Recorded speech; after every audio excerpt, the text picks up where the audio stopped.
Hey, Ann, welcome back for another episode of Cultivating Courage. We got a big one today. We do. Good to be back here with you, Mike, as always. So I'll set the container for the conversation. I think that you and I are interested. It's a really big topic, but we both in our purview right now, we have come across the fact that a lot of people who, and we identify this way a little bit, who are really there for others, who are conscientious, who take care of others' needs, but really don't take care of our own needs as well, that we might be at risk for, that archetype of person a lot of times has like back pain or other ailments that might come up. And in today's conversation, we're going to explore all that. I think one of the stories that we were in touch with is with Dr. Lisa Rankin. And I'm reading The Myth of Normal by Gabor Mate, which is a phenomenal book so far. It covers so much ground. But one of the things that he posits in the book is that a lot of people who have cancer, who have autoimmune issues, who have back pain, etc., all these different things that you would think would be treated in Western medicine would be treated with some sort of medical prescription. There's nothing wrong with that, but I think it's just an incomplete process. What makes it more complete and robust is understanding the emotional landscape of the person.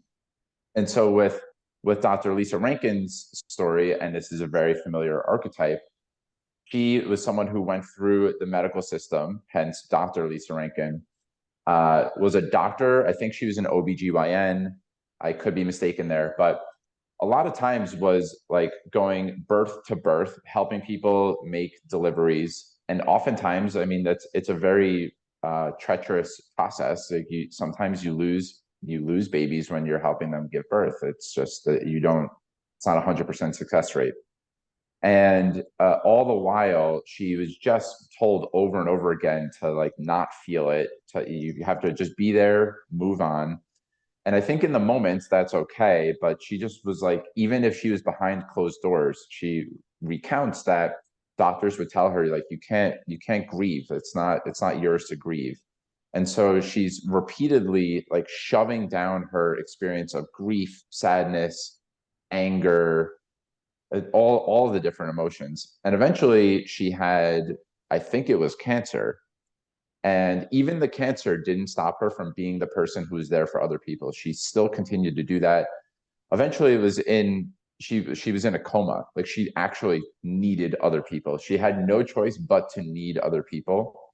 And if I fast forward to where she is today, she's a healer and someone who really believes deeply in being able to process your own emotions, and that if you don't do that, you're going to get sick in some way. If you are constantly taking care of other people and not taking care of yourself, in some way you are going to do harm to yourself. And so there's so many different ways that we could talk about this, and it really resonates with me. I think that I have a lot of that in me. So like, what comes up for you, or what's something that you'd want to share about this topic? Well, it is such a big topic, and maybe just to address the elephant in the room, perhaps, is that some people might hear suggestions like this, that physical conditions are impacted by emotional health, and go, hey, that doesn't sound right. But these are real clinical sort of studies that we're talking about here. And Lisa Rankin actually has a wonderful book. I just have it up in front of me here. Mind Over Medicine, it's called, where she has also gone on a journey of collecting all different stories from different people with different conditions in a clinical and non-clinical context, but always in a medical setting, that really tell the stories of these people who have had what you might call radical remissions, or really sort of be at the mercy of their emotional state. There's just such a close tie there, and it's it can feel hard if this is the first time you're hearing of these ideas. It can feel hard to really see it as a real possibility. So I just want to invite those watching just to come in with an open mind and to be curious about it. And I just shared with Mike before we hit record here that learning about this in my own sort of pursuits of understanding the human condition, both from the physical and the emotional level, in going on that journey, it's been really, really empowering for me, because I lost my dad to cancer when I was 19. He was only 61, so pretty young. And I didn't really understand all of the things that were going on. And now that I look back at his story, I see, wow, he did have a lot of challenges with himself on that emotional level. As we all do, but I can see how it could be that there existed a relationship between his physical sickness and his emotional state. And that's part of the reason that I feel that the work that I'm doing today is so important, because I think it's really important that we address these things before they get into the physical body, because that's when we start to come up against things like how can the mind accept that the emotional body has contributed to this and therefore prioritize getting well emotionally as part of that physical healing journey. It can seem almost easier just to go, yeah, I'm going to give over my authority to the oncologist, or, whatever it might be, whatever the kind of doctor you're seeing, if it's autoimmune or whatever sort of thing that people might be facing. But really just to come back and go, yeah, there is a piece there, and it does matter. It does deserve some attention. And like you pointed to, Mike, there's not a conversation about either or, it's a both and. It's approaching it from that integrative perspective, and how do we treat the whole person to get the whole person back into good health and thriving again. So I think it is such a valid conversation, whether people have an illness or not. This gets to be the preventative space, right? If people are not necessarily facing things, but just to keep asking ourselves, how are we really doing emotionally? How are we really doing mentally? Is that going in the right direction? So yeah, I've said a lot of different things there, but I just want to just reinforce the value of these conversations, no matter where people are in their own process. Mm-hmm. So maybe if I can further a couple of things that you said, and we'll see where it takes us. One is, yes, this is absolutely not denigrating Western medicine in any way. There's been miraculous advancements in Western medicine. So this isn't to say no illness is real, it's all just emotions. But I think that Western medicine does miss this, that a more complete holistic approach, a whole person approach, is to understand that, yes, a lot of your emotional, physiological experience, or what we might call the mind-body connection, isn't some Eastern woo-woo nonsense that we need to ignore. I think that we're missing something if someone has back pain like myself, and we're only looking at the structural issues without taking into stock any of a person's lived experiences, maybe traumas, whether it's capital T or lowercase t traumas, or just any ways that people are coping with who they are, what their stress level is, what their life is like. If you're not addressing these things, then you're missing the whole picture. And it's really important to bring that into the purview. So like you, I have heard countless stories of people who, once they actually felt really seen, who were sharing all of who they were, and understanding really unprocessed stuff from their past and making space for it and allowing the anger, maybe if someone was abused, or even if they just felt in some way, I don't know, neglected, right? Like, I think that we all in some way have experienced what it is to be neglected, or to be told that our needs aren't important, especially this archetype that we're talking about of like really nurturing, caring, conscientious, hyper responsible people. We're very sensitive as a breed of people to when our needs aren't being met. One of our coping strategies is to meet the needs of other people, and we get celebrated and rewarded for that a lot of times, and it comes at our own expense. So making space for, like, I have found in my own personal experience, I'll speak from the I here. When I can make space for the, let's say, 7-year-old in me who was really yearning to be seen, but at times didn't feel seen, then I'm able to meet my own needs. I'm able to meet myself in that place where, like, I could feel the pain. So part of that would be the anger of that 7-year-old of, like, wanting to slam my fist on the table, of, like, no one's listening to me, no one cares about me, which happened many times. I mean, that's I remember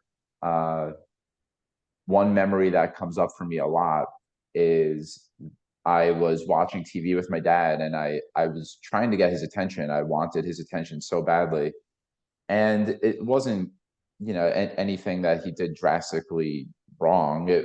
I just was a 7-year-old who wanted his attention, and I wasn't getting it. And I think something I internalized from that experience was, I'm not gonna ask for, I'm not gonna ask for what I need, because it really hurts when I don't get what I need. So I'm just gonna be a good boy and be there for other people. There's many other things, but this is just a memory that comes up for me a lot. And if I suppress that and ignore it and live from that place all the time, then there's these unconsciously, I'm repressing and suppressing my anger, my needs, my feelings. And I think for me, one of the ways that manifested was in really bad back pain for a long time that I'm still working through right now, that you could just point to and say, it's a structural damage, you have a herniated disc. But I think there is, like you said, lots of research and science that is supporting that the mind-body connection is. I long to be in a world where we don't have to say, mind-body is a real thing, but the science is catching up to maybe old wisdom traditions that have said for a long time, since Hippocrates, the mind body connection is real. And if you don't process all of your feelings, then it's going to, in some way get stuck in your body and might manifest as some sort of illness. So I hope that we can eventually get to a space where we all agree that Western medicine is amazing, we've advanced in so many ways from Western medicine. And it would be really helpful to get back to really ground level understanding that we're all influenced by some level of trauma in our life, and not getting what we needed.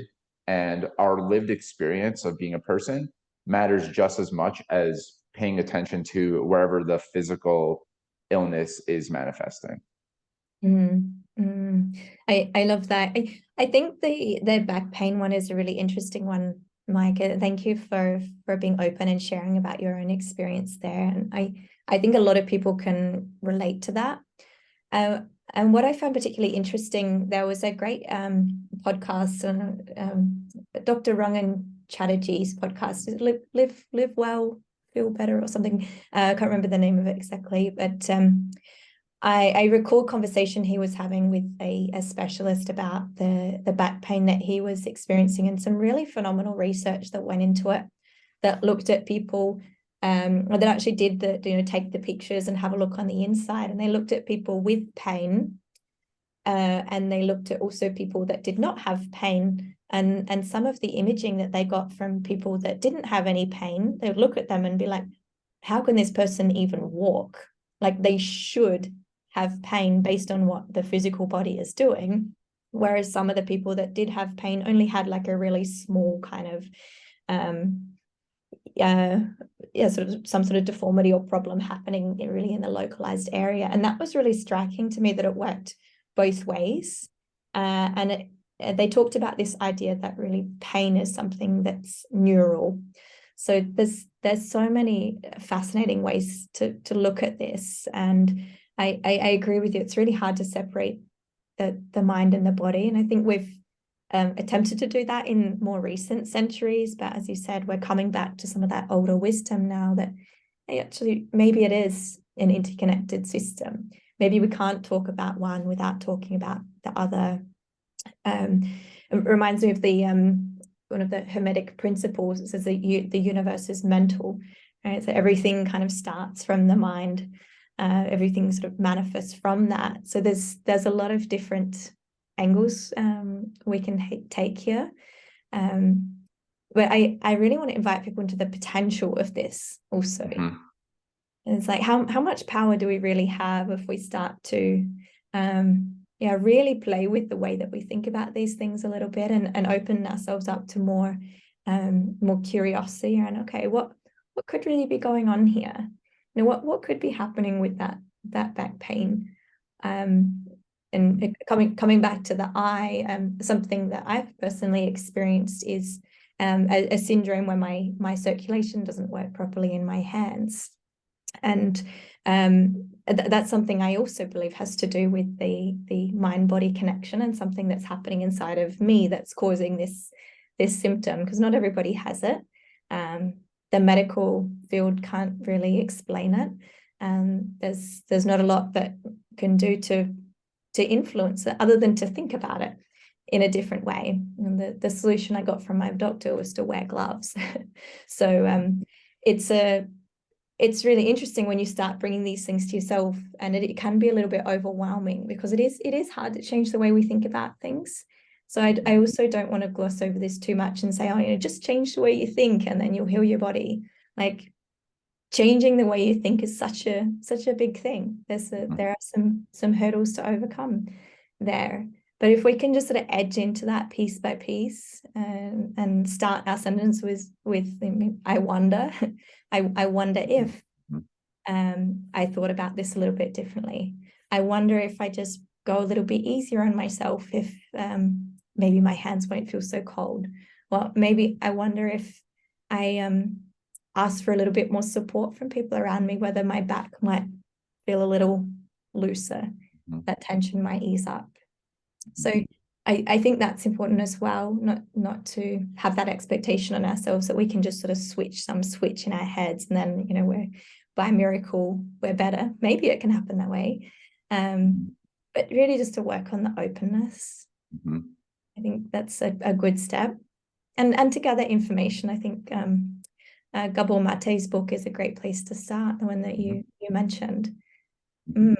Yeah, there's maybe it's worth triple underlining. And I want to address, just having an openness, a curiosity about this is already a massive leap, and changing your thinking is our gargantuan task, Herculean task. So it's not, I'm not expecting anyone to watch this and go, oh yes, now my entire view of the medical system has been transformed.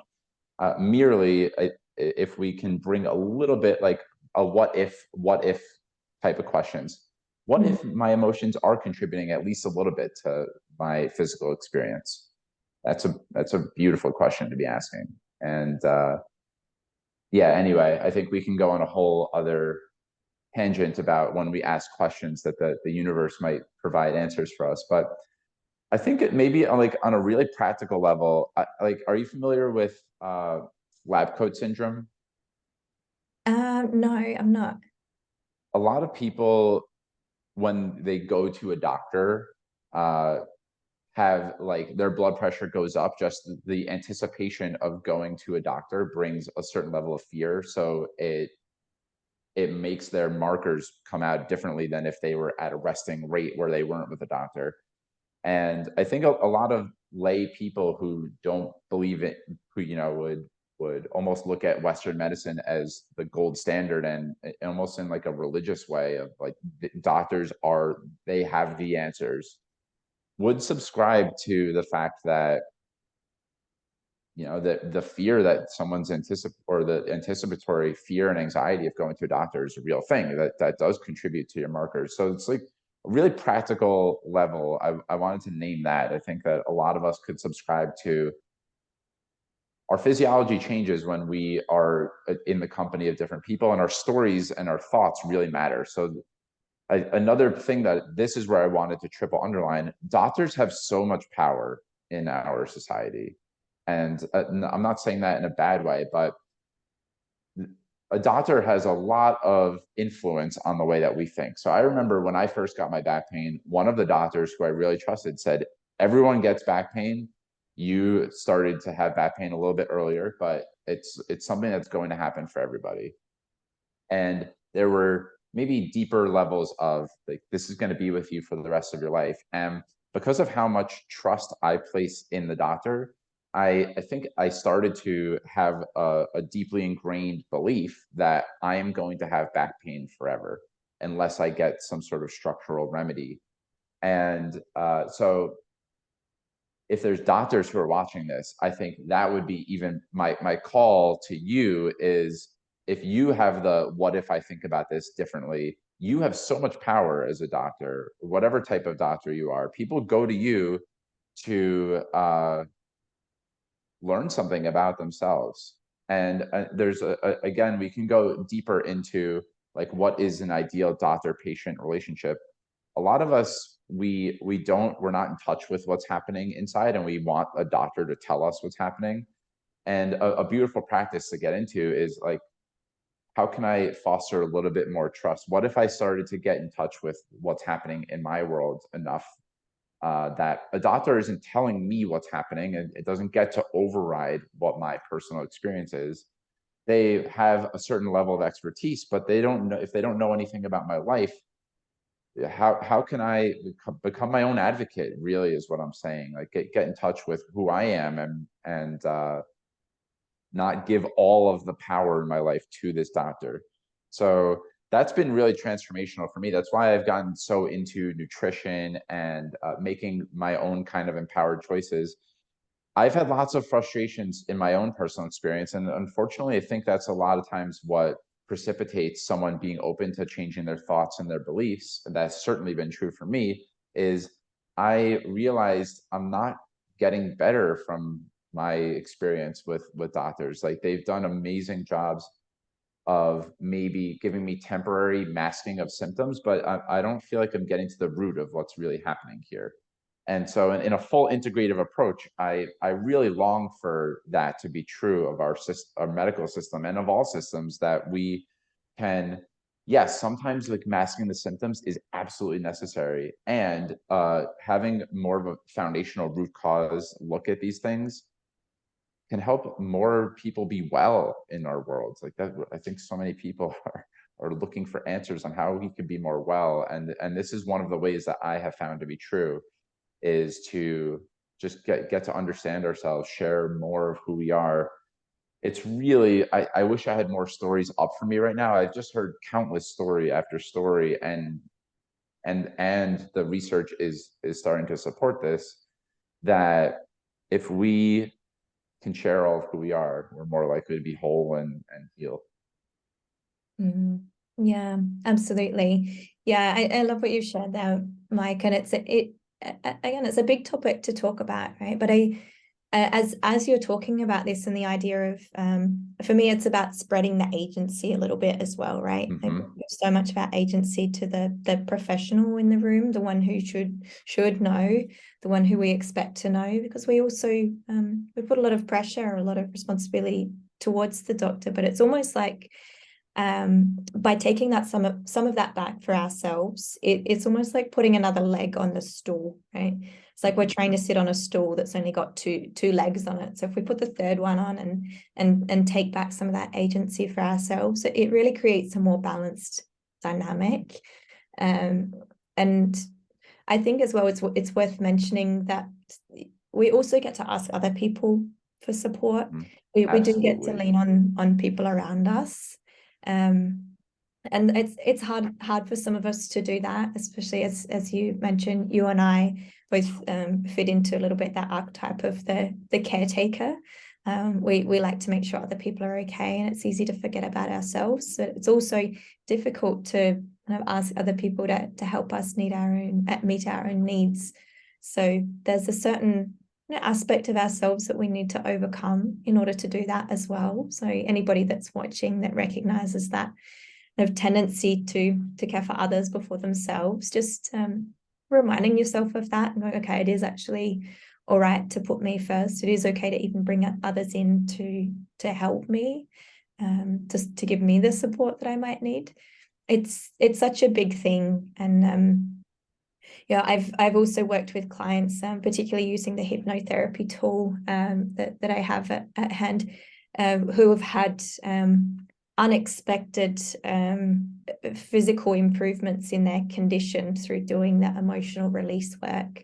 One that bears mentioning, I think, is a person I worked with who had some mobility issues in their lower legs, and we did a fair bit of anger release actually, and some old grief that was literally decades old, and the mobility in the legs was increased after that energy was released from the body. This was also somebody who fit that typical caretaker archetype, who liked to make sure everybody else was okay before sort of having a look in the mirror and going, well, how am I? So it's really interesting to just see how the web kind of connects in together, and we do have a lot more power than we think. And I think if anything, this is a call to invite people to take a little bit of that power back. And yeah, as we've said a few times, really see the opportunity that's here. And it might take a few repetitions, a bit of exposure to these ideas to really like feel into the possibility, not just have it as an intellectual idea, but wow, like what if I could really participate in my own healing? So yeah, I think it's that would be the invitation I'd want to offer the people. Just edge in, try it on, acknowledge that you're a whole person with lots of different parts that will influence each other. Mm-hmm. Yeah, they don't exist in a vacuum. I think that's what we're really pointing at. Nothing in our body exists in a vacuum, and including our interconnectedness and interdependence, which you beautifully highlighted in your response just now. I think all of your reflections have been crisp and on point today, and they usually are, but I'm feeling really connected to all of your shares today.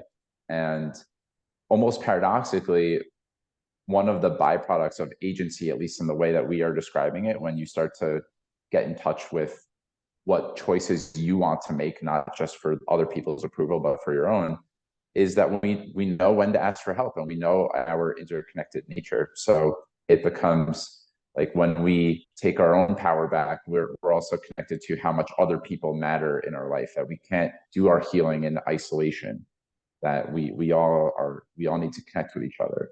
And yeah, beautiful. It's a beautiful byproduct, I think, of the work. I think that I would love to, in a separate conversation, maybe more practically underline some of the markers. Like there are ways that we can start to know when we're, say, feeling lonely or isolated, and what are some action steps that we can take. But that's maybe for another conversation. I too hope that if you're tuned in right now, that you realize you don't have to be in pain, and you don't need to be, well, I want to be careful of how I say this. There's nothing more I need to say. Anne already said it really perfectly, but we're a whole person. It pays to look at it, even if you just start asking, like, what if I just looked at my body as interconnected and not in silos and vacuums? What if? And that's our invitation. Yeah, beautiful. Well, nicely finished, Mike. And thank you for bringing this conversation onto the table today. I think it's an important one, and so I'm really curious what moves people, what stands out for people, and just again, as a point on the further reading, if people are curious about these ideas, The Myth of Normal, I think it's called, right? Yes. Newest book. And also Lisa Rankin's Mind Over Medicine is a really, really interesting one as well. So if you or someone you know is struggling with some sort of physical condition or an emotional condition, and you really want to give yourself the knowledge, the tools to kind of make some progress forward on that, then I think these are two beautiful resources. There's a whole other world out there. I think people like Joe Dispenza are also pretty good authorities on this topic. Yes. But I love Gabor's approach to telling these stories, appreciate his kind of grandfather-like energy that comes through a little too. So yeah, I think that's a really good place to start, and really grounded in today's world. It's really one of the newest books on this topic. So yeah, I appreciate the opportunity to riff on this, and I welcome any comments from those watching along too. Really love to extend the conversation on this. Yeah, same here, Anne, and thanks everyone for watching. Yeah. Thanks again. Speak soon.